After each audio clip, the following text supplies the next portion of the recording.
నమస్కారం అండి. ఐక్యరాజ్య సమితి ప్రపంచవ్యాప్తంగా కొన్ని రోజుల్ని గుర్తించింది.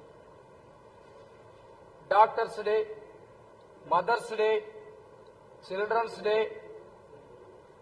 యంగర్స్ డే, ఇట్లా రకరకాలుగా ప్రపంచవ్యాప్తంగా ఆ రోజుని గుర్తు చేసుకొని మనం ఆ కార్యక్రమాలు ముందుకెళ్తాం.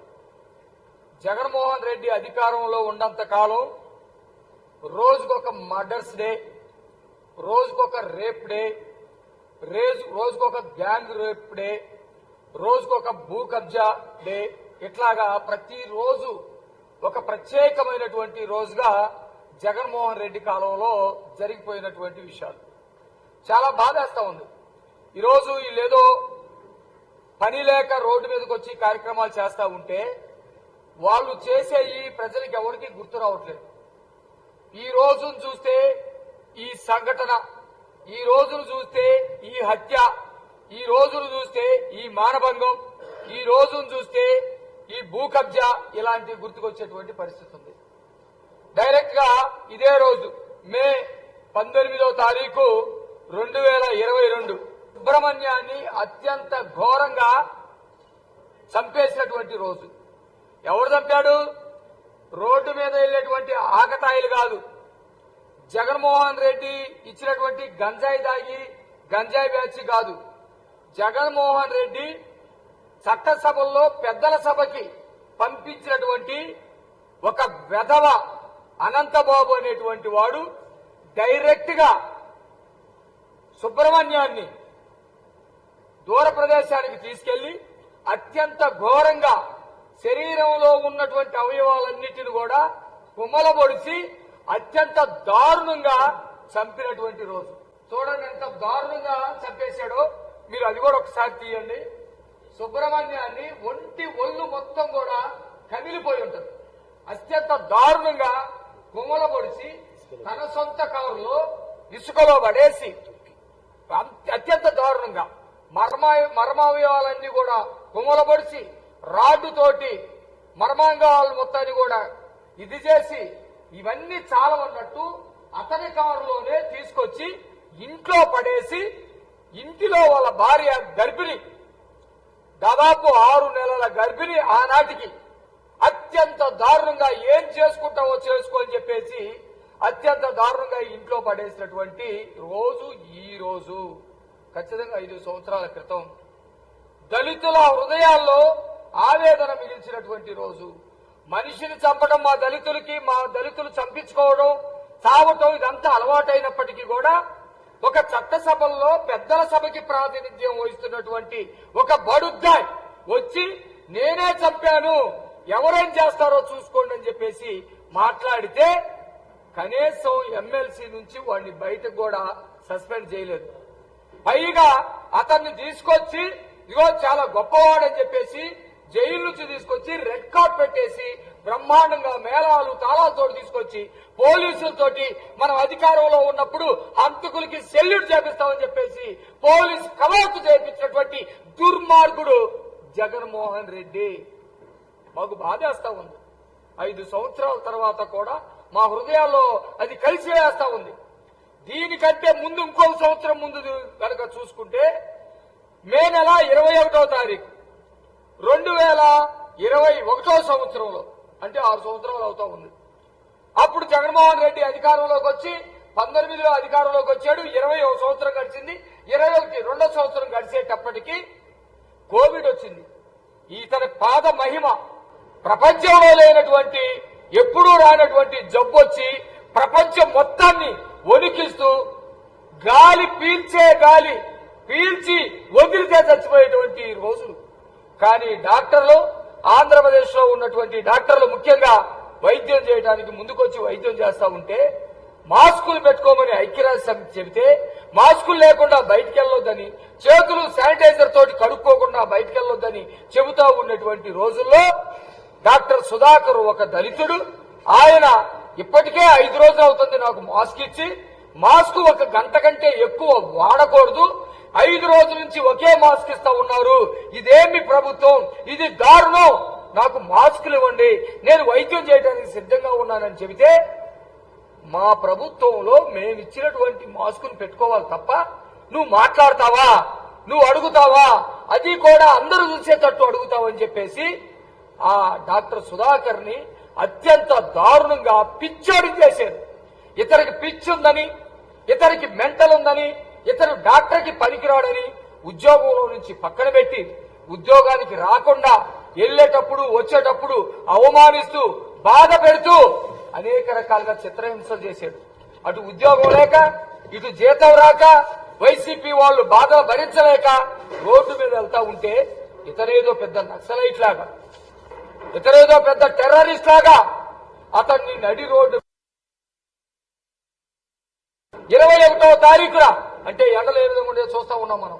దాదాపు ఆ రోజు మే 2021లో కూడా 40, 42, 43, 44కి వెళ్తా ఉంది ఉష్ణోగ్రత.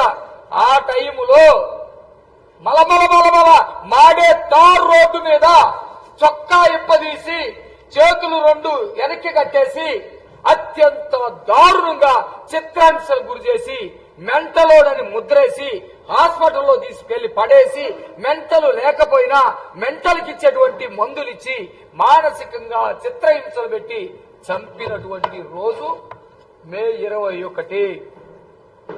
అంటే మేము పండగలు చేసుకునే రోజులు పోయి దళితులకి ప్రతిరోజు మనుషుల్ని చంపిన రోజులు, రేపులు చేసిన రోజులు, చిత్రహింసలు చేసిన రోజులు గుర్తు చేసుకునేటువంటి పరిస్థితి. దళితులు మొత్తం ఈ రోజు దాన్ని గుర్తు తెచ్చుకుంటా ఉన్నారు. ఆంధ్రప్రదేశ్ లో దళితులందరూ ఆవేదన చెందుతా ఉన్నారు. ఈ సందర్భంగా మేము కూడా చెబుతా ఉన్నాం, జగన్మోహన్ రెడ్డి అనేటువంటి వాడు రాజకీయాలకి పనికిరాడు, ఒక మానవ మృగం.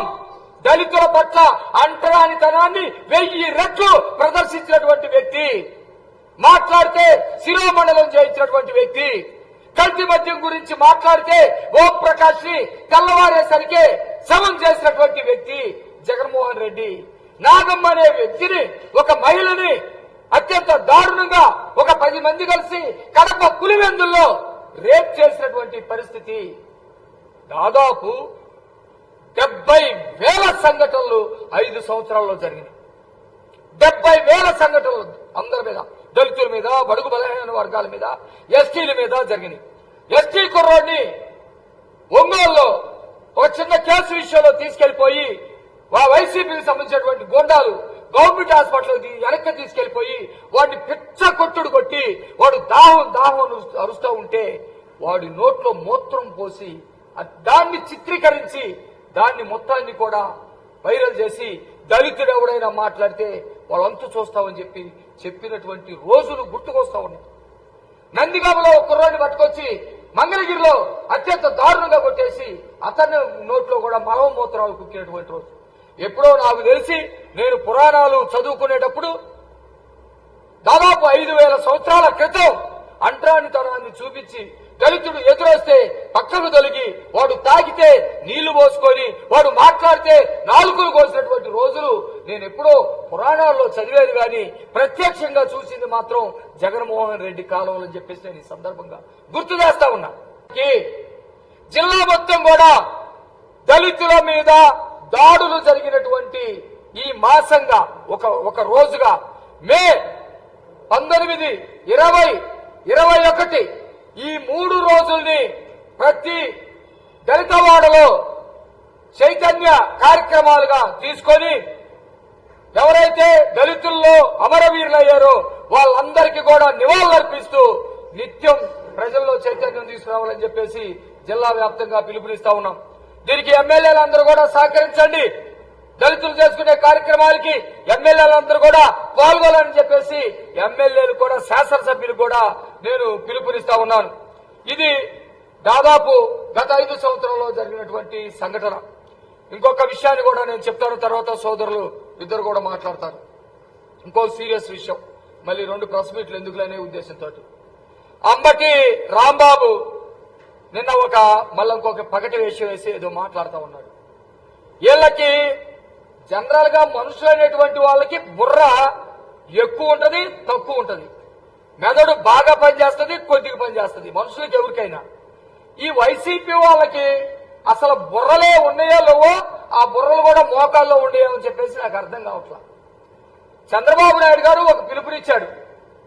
ఏమనంటే రాష్ట్రంలో జనాభా ఉత్పత్తి శాతం, జననాల శాతం తగ్గుతా ఉంది. ఇది అనేక అంశాలకి ఆందోళన కలిగిస్తా ఉంది. కాబట్టి ఈ జనరేషన్ ఎవరైతే ఉన్నారో ఈ జనరేషన్ 2కు మించి 3 గాని 4 గాని పిల్లల్ని కానండి ప్రోత్సాహకాలు ఇస్తామని చెప్పేసి ఒక ముఖ్యమంత్రిగా చంద్రబాబు నాయుడు గారు మాట్లాడారు. ఎస్, ఇది ఒక విజన్ ఉన్నటువంటి నాయకుడు చెప్పినటువంటి మాట. దీని మీద ఏదంటే చర్చించండి.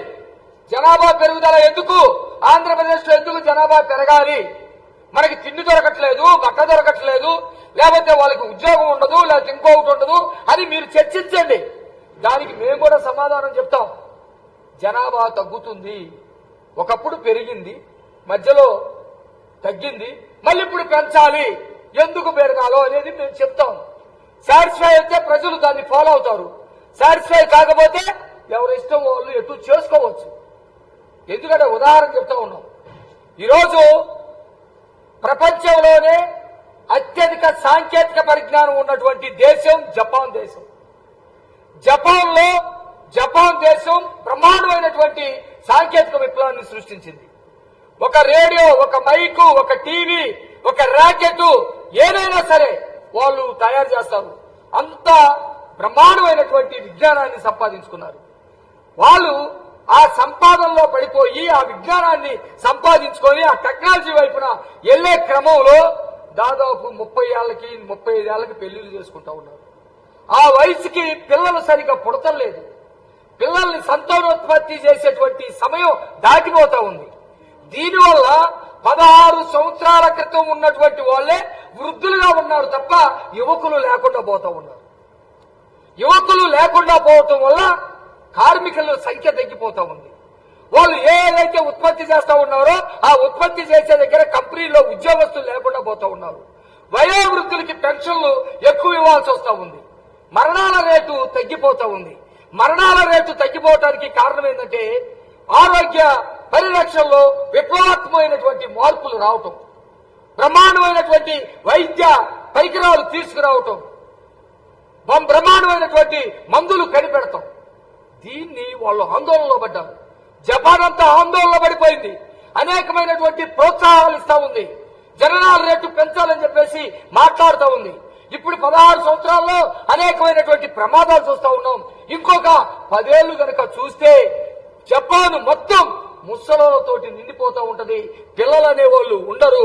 మనం సంపాదించినటువంటి పరిజ్ఞానానికి, మనం సంపాదించినటువంటి ఆస్తులకి, మనం తీసుకొచ్చినటువంటి టెక్నాలజీకి వారసులే లేకుండా పోతారని ఆందోళన చెందుతా ఉంది జపాన్.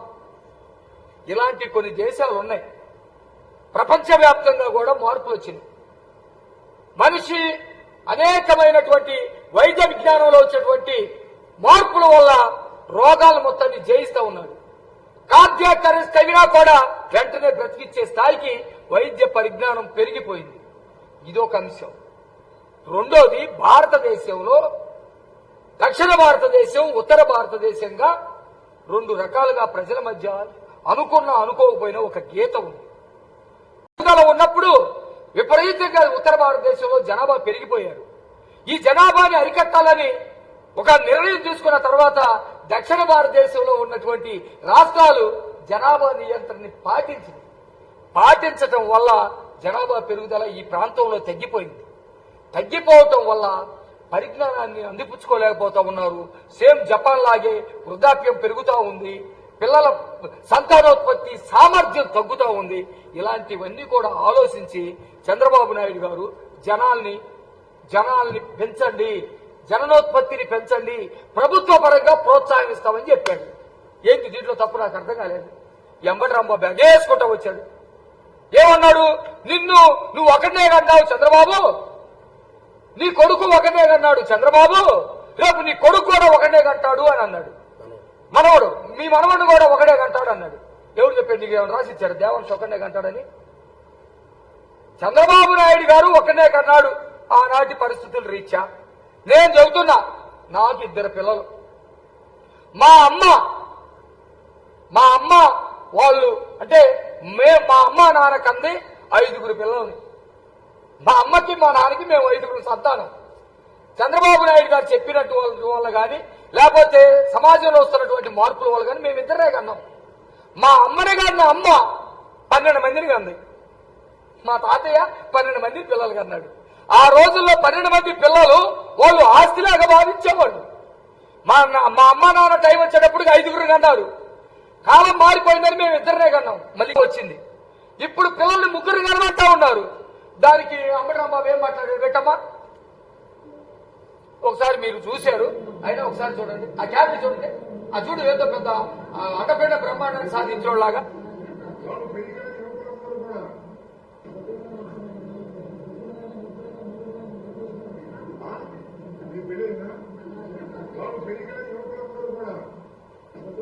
రాలేదు, వదిలేసేది. పెళ్లి కాని పిల్లలందరూ కూడా కనండి.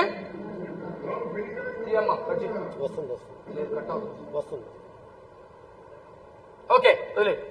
ఆయన ఏమంటాడు? మమ్మల్ని అందరినీ 3 కనమంటున్నారు, 4 కనమంటున్నారు, 4 తోటి ఈ 40,000 తోటి ఏమన్నా సాధిస్తామని. నేనేమన్నాను? నిన్ను కనమన్నామంటాయా రాంబాబు? నీకైతే 40,000 కాదు, నువ్వు కనుక నీకు సామర్థ్యం ఉండి పిల్లల కంటే నా దగ్గర అయితే డబ్బుల్లో కానీ నేను జోలు పట్టుకొని అయినా నువ్వు ఒక్క పిల్లోని కన్నా 1 కోటి రూపాయలు ఇస్తా. నీకు సామర్థ్యం లేదు, నీ గురించి కాదు మాట్లాడుతుంది. ఇప్పటికే పిల్లల్ని కనకుండా వెకేస్టమీ ఆపరేషన్లు, పిల్లలు కలగకుండా ఆపరేషన్ చేయించుకున్న వాళ్ళు మేము కనమంటల్లా. ఆపరేషన్ అయిన వాళ్ళని కనమంటే మమ్మల్ని అంటారు, మిమ్మల్ని అంటారు. మేము అట్లా చెప్పట్లా. కనటానికి సామర్థ్యం ఉండి వయసు ఉన్నటువంటి వాళ్ళు రాబోయే ప్రమాదాన్ని దృష్టిలో పెట్టుకొని కనమని చెబుతున్నాం. దీనికి కామెడీ. 50,000 ఇస్తే 10 ఎకరాలు అమరావతిలో కొంటారా? 50,000 10 ఎకరాలు. నీకెంతమంది పిల్లలు? మీ అమ్మ నాన్నకి ఎంతమంది? 3 4 పిల్లలు. నీకెంతమంది? 3 పిల్లలు. నీ పిల్లలకి ఎంతమంది పిల్లలు? నాకు తెలియదు. ఆస్తులన్నీ పోతాయి. అసలు ఆస్తులన్నీ పోయేది నాకు అర్థం కాదు. ఆస్తులన్నీ పోయేదండి, పిల్లలే ఆస్తులు అనుకునేటువంటి రోజులు రాబోతా ఉన్నాయి. ఒకప్పుడు కన్యాశుల్కం ఉండేది, తర్వాత వరకట్నం వచ్చింది, మళ్ళీ ఇప్పుడు కన్యాశుల్కం వస్తుంది. కాలచక్రంలో కన్యాశుల్కం వస్తుంది. కాబట్టి మేమేం చెప్తున్నాం? పిల్లల్ని కంటే ఈ అనేకమైనటువంటి సమస్యలకి జననోత్పత్తి జరిగితే సమస్యలకు పరిష్కారం వస్తుందని చెబుతున్నాం. నీకు లాగా మాట తప్పేమా? మేమేమో ఆ రోజు నువ్వు అమ్మఒడి ఇస్తానన్నావు, ఎంత ఇస్తానన్నావు? మీ ఆవిడ మాట్లాడుతా తిరిగింది. ఎవరు? జగన్మోహన్ రెడ్డి భార్య భారతి. 5 ఇస్తాం, 6 ఇస్తామని చెప్పేసి మాట్లాడింది. ఎన్నికల్లోకి వచ్చిన తర్వాత మీరు మార్గొప్పారు. ఈ రోజు ఒక పిల్లవాడు పుడితే హాస్పిటల్లో ప్రోత్సాహం ఇస్తున్నాం. వాడు చిన్న పిల్లాడు బుడిబుడి అడుగులేసేటప్పుడు అంగన్వాడీ స్కూల్లో పెట్టి పోషకాహారం ఇస్తా ఉన్నాం. 1వ తరగతికి వెళ్తే 1 నుంచి 2, 3, 4, 5, 12వ తరగతి వరకు ఒక పిల్లోడుంటే 15,000, 2 30,000, 4 ముగ్గురుంటే 45,000, 4 60,000, 6 ఉన్నా కానీ 15,000 రూపాయలు చొప్పున ఇస్తా ఉన్నాం. వాళ్ళు చదువుకున్నా తాగేస్తా ఉన్నాం. ఇంకేంటి ప్రాబ్లం? వాళ్ళు తర్వాత వాళ్ళకి చదువుకోవడానికి విదేశీ వెళ్ళటానికి విదేశీ విద్యలు ఇస్తా ఉన్నాం. అట్లాగే వాళ్ళు ఏదైనా కోర్సులు చేసుకోవడానికి స్టడీ సర్కిల్స్ పెడతా ఉన్నాం. ఇన్ని రకాలుగా చేస్తా ఉన్నాం. 20 లక్షల ఉద్యోగాలు క్రియేట్ చేసి పెడతా ఉన్నాం. ఇన్ని రకాలుగా మేము వాళ్ళ బిడ్డ పుట్టినప్పటి నుంచి ఉద్యోగంలో చేరే వరకు మా దగ్గర ప్రణాళికలు ఉన్నాయి. మీ దగ్గర ఏమున్నాయి ప్రణాళికలు? మీ దగ్గర ప్రణాళికలు లేవు. అందువల్ల మీరు మాట్లాడలేదు. ఎగతాళిగా మాట్లాడతాం, కామెడీ చేయటం, ఇతన్నేదో కనమన్నాం అన్నట్టుగా బాధపడతాం. జగన్మోహన్ రెడ్డిని ఏమన్నా జగన్మోహన్ రెడ్డి కనలేడు, ఇతను కనలేడు, ఆడు పేరి నాని కనలేడు, ఆడు కొడాలి నాని కనలేడు. వీళ్ళందరి పని అయిపోయింది. వాళ్ళ కనమని కూడా మేము చెప్పటం లేదు. వాళ్ళు కంటారనే శక్తి ఉందని కూడా మేము అనుకోవటం లేదు. మేము ఒక విజన్ ఉన్నటువంటి నాయకుడుగా కాలానుకూలంగా కొన్ని నిర్ణయాలు తీసుకోగలి కాబట్టి ఆ నిర్ణయాన్ని చెప్పాము తప్ప ఇంకొకటి కాదనే సంగతి మీరు గుర్తుపెట్టుకోవాలని చెప్పేసి కోరుకుంటూ, ఇలాంటి పిచ్చి వ్యవహారాలు రోడ్ల మీదకి వచ్చి మాట్లాడడం, ఇంకొకటి రోడ్డు మీదకి వచ్చి మాట్లాడడం అనేది వైసీపీ గనక మానుకోకపోతే ప్రజల్లో చులకైపోతాడు.